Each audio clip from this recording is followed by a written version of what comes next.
Welcome to My Chinese Business, podcast number 2.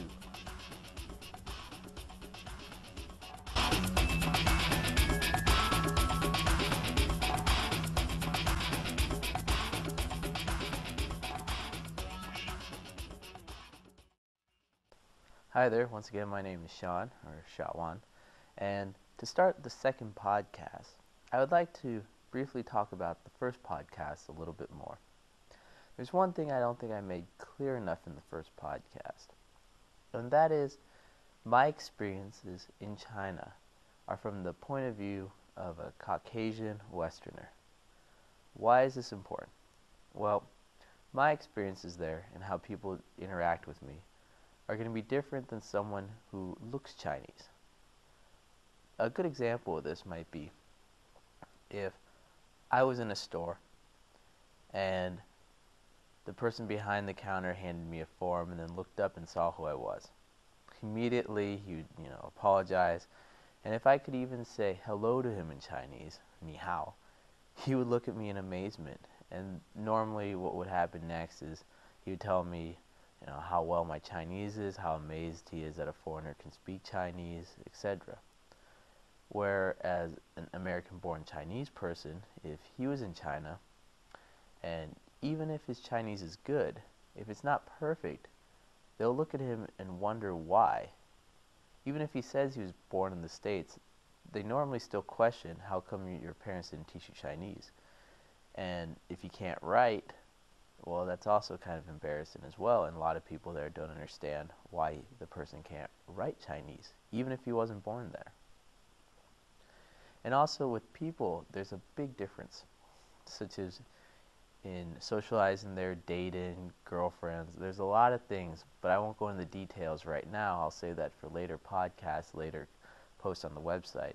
But just for now, I just wanted to make it clear about why it's actually advantageous to many people, because this website is kind of at the point of view of a Westerner trying to do business, trying to live, trying to travel. I just want to make sure that everyone knew that this website is kind of made for everyone. And if Chinese people wanted to read this, they would understand Western thought, Westerners' point of view into China, and Westerners can get the sense of how Chinese people interact with them normally. But I just wanted to put a little asterisk next to that just to make it a little more clear for everyone. Also, another thing I wanted to mention that was talked about in the first podcast, but I wanted to make it a little bit more clear, was I want people to ask questions, I want people to make comments, I want people to make emails, and I want this to be a very interactive experience between both of us. I want people to ask me questions, so I have to think and learn, and I want to answer questions and help people out in their goals, whether it be living in China, working in China, traveling in China, or just learning the culture. Alright, so let's start today's podcast. So, this podcast relates to a post I had just posted on the website. It's called 13 Things I Noticed When I Arrived in Beijing. And this is taken from when I first arrived there, just little notes I made in my journal about what I noticed. So the first thing was, it's very normal for girls to hold each other's hands while they're walking the street. And it's also true for men to put their hands on each other's shoulders or stand pretty close. In fact, that's one thing that I never really got comfortable with. There'd be many instances where a buddy of mine, a Chinese buddy, would put his hand on my shoulder and just leave it there for a minute or two as we were walking. And for me, after about 10-15 seconds, it was uncomfortable. But for him, it was no big deal. In fact, I could tell there's a few times when the person would look at me going, "Hey, how come you've never put your hand on my shoulder?" Another story is, I actually knew a lesbian couple from the States that was traveling in China. And they told me they felt more comfortable holding hands there than they do back home. Another thing I noticed, number 2 of 14 things in total that I'm going to talk about, is everyone spits everywhere. It's very common to be walking the street and a lady in front of you suddenly stops and you hear a or a group of old men just taking turns. And it's even common in low-end restaurants. High-end, you won't see this, but it's a few times in middle class restaurants, but low-end restaurants, you'll see people even spitting on the floor there. And it's not considered impolite. In fact, I remember before the 2008 Olympics in Beijing, the suddenly I noticed that people weren't spitting in the streets. And what had happened was the government had asked people through newspapers and television and that to change certain mannerisms for the Olympics to appease the Westerners a little bit more, to seem more culturally sensitive. And one of them was actually spitting. Number 3 of things I noticed when I arrived in Beijing was the air quality there is terrible. It's not as bad when you go towards the edge of Beijing or outside in the countryside, but the center is pretty bad. But not only is the quality bad, it's very, very dry. And before I went to Beijing, I was actually running about 8-9 miles a day because I was planning on doing a marathon. Well, as soon as I got to Beijing, I had to stop because after a week, I was getting constant nosebleeds because of how dry it was and the pollution. Number 5, a lot of people there actually have pretty bad acne. This startled me because I had always envisioned everyone was nice, smooth skin. And actually, if I went in the countryside and some other parts, I noticed people's skin was pretty nice. But in Beijing itself, I noticed a lot of people had bad acne, and I even started breaking out. And I was in my mid-20s, late 20s when I first arrived, and my skin had been pretty clear for a little while there. Another thing I noticed, crossing the street is a life and death struggle for everyone. Lights do not matter. I saw many people in my time there actually get hit by cars, and there's a few scooter accidents as well. Their cars have the right of way, not people. And as an American, whereas we have the pedestrians, we have the right of way going there, it was pretty dangerous. Because sometimes I wouldn't even look before walking the street, and then hear sudden honks, and then in terror I would jump out of the way. Now what happens if a car does hit you? In many instances, they just drive off. In a few instances, they'll run you over again. Now, why would they do that? I asked some people about this because there was a story in the news about a person who had run over someone and then re-ran over them to make sure they were dead, and claimed he wouldn't get in trouble because of who his parents were. But then the story got online and enough people protested that he did get the death sentence. But from my understanding is, if you injure someone and they're permanently injured, you're responsible for them, their medical bills and other things. But if they're dead, you just pay a fine. Pretty scary, isn't that? Another thing I noticed, all food is brightly packaged. Now the noodles, instant noodles, the cookies, everything there were in these bright neon containers. Something that would be similar to the Las Vegas Strip. Now, that's how bright, not straight blues, not solid reds, not colors that you'd see in the States, but bright, bright neon colors. Another thing was, if there was any room in a line, someone would cut to the front of it. And this happened on many occasions. In fact, I remember when I first got there, when I would buy train tickets, I would look up at the time schedule, and while I'd look up, someone would cut in front of me. Now, to me, I would have thought as soon as I looked at the person, he would back off or go back to the end of the line, but no, he acted as if nothing had ever happened. And if this happened at the teller, you would think that the teller would say, "Excuse me, sir, you have to wait your turn," but no. It's always non-confrontational there. So if the person was there, the teller would help the person. And this happened on several occasions. I even remember a time when I was back in the States, and there was a line at a bank, and everyone was spaced off normal for an American line, a couple feet between you and the person in front of you, and a Chinese woman just walked right up to the front to ask a question. Now everyone in the line thought this was very impolite, to her, and if this was China, this would be perfectly okay because everyone had allowed there to be space for her to do that. Next, tea is served at every meal or all during the day. This is kind of funny because when I went there, every place I went, people would ask me, "Do you want hot water or tea?" "你喜欢开水吗?" Everything is hot water. And the thing is, there, you can't drink room temperature water. It's not safe. All water is boiled. In fact, if you even pour room temperature water, and this happened once when I was at the gym, there was a little blue nozzle and a little red nozzle, red for hot water, blue for cold water. I had put the cold water in my water bottle, thinking that it was filtered at the gym. The trainer came over, took my water bottle, and dumped it out in front of me without even asking questions. And I asked her what she was doing. She told me it wasn't safe and how you can only drink hot water. I told her I thought it was filtered.